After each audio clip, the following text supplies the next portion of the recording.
Robert Shrimpsley has written an article in the Financial Times about the approach Keir Starmer should be taking to Brexit, and it's a word that dare not be spoken, the Voldemort, the swift death to political debate in Britain. But it's a problem and a word that needs to be dealt with and should have been dealt with in the Sunak administration and wasn't. And the article in the Financial Times presents a compelling argument for Keir Starmer to adopt a more strategic approach to Brexit by commissioning an audit, a thorough audit. And this approach echoes George Osborne's relentless focus on attributing blame to Labour for the financial crisis, which proved politically effective for the Conservatives, but it too followed a thorough audit. And Starmer's cautious stance during the election campaign, carrying his Ming vase across the floor, avoiding Brexit as a central issue, is understandable given the need to reclaim Leave voters. However, once in power, conducting a comprehensive review of Brexit's impact could serve multiple purposes. Firstly, it would provide an authoritative assessment of Brexit's consequences across various sectors and regions, addressing a significant gap in the current understanding of its effects. This would not only inform policy decisions, but also counter the narrative that Brexit's shortcomings are due to sabotage by Remainers. Politically, attributing the negative outcomes to Brexit to its most ardent proponents, including hardline Tory leavers like Priti Patel, Suella Braverman and Nigel Farage, would be a powerful tool for any incoming Labour government. It would ensure that the electorate holds these divisive figures accountable for a project increasingly viewed as a mistake.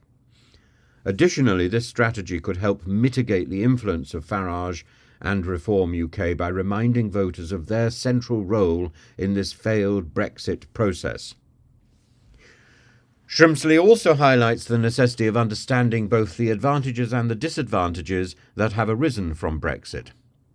While the Office of Budget Responsibility has provided an overall assessment, a detailed sector-by-sector analysis could reveal nuanced impacts, including potential opportunities that the UK could exploit more effectively.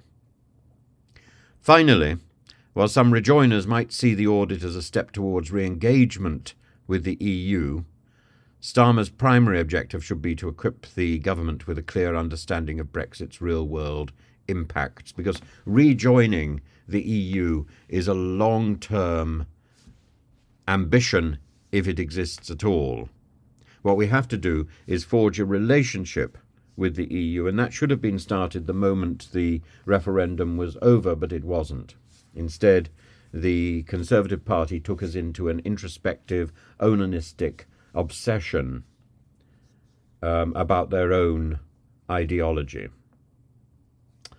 And a proper, grown-up, mature audit would enable informed decision-making and incremental improvements in the UK's overall relationship with the EU, ultimately benefiting our country.